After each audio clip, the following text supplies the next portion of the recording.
So how do you view training, Ethan, outside of snowboarding? Like you mentioned, you've been to the gym recently, and in the summer you try to go to the gym a lot. Like what kind of stuff do you do that actually transfers versus kind of what doesn't and helps your riding? My brother's a physio, Okay. and physiotherapist, and he gives me like a training plan that's kind of like he makes me and my sister a training plan for like snowboarding particularly. And like, he like looks at like, what's my problems? Where have I been having some pain? So then he helps me on which kind of like movements and which kind of, training, routines will help the pain. Mm-hmm. And that's been really good. Like it really helps a lot when you have somebody that can really like look at your body and be like, okay, that's what you have to do. Mm-hmm. But other than that, I mean, if you don't have that or it costs too much or whatever, like I think you can find so many things and like make it your own in a sense.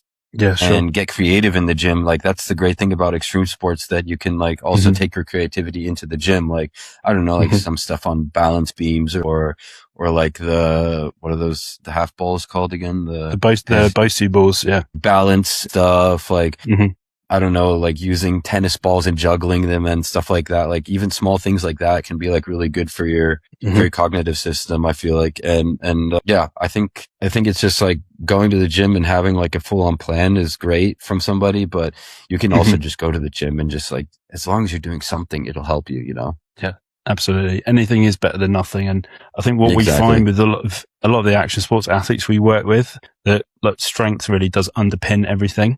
And it doesn't necessarily solve every problem, but it often makes problems like less bad when things go wrong, because you're ultimately more robust and you're more protected, and like your injury risk definitely becomes less if you have an underlying strength foundation. Yeah, I mean, it's injury prevention in the end, like what you're doing in the gym. Like, and also like it enhances like how you snowboard. Cause like I know some summers I used to not do anything, and I would take like a summer off and do literally nothing, maybe just go surf or something like that, which is great for the upper body, but not for your legs. And then you really feel that the next winter, like throughout the whole winter, you feel like kind of like a piece of shit, and you feel way stronger on your board if you have strong legs. And also if you would slam, it just doesn't hurt as bad, or it can also just even prevent from having a proper injury. I mean, like trying to strengthen the legs is good for preventing ACL injuries and meniscus and all that kind of stuff, because if you have strong legs,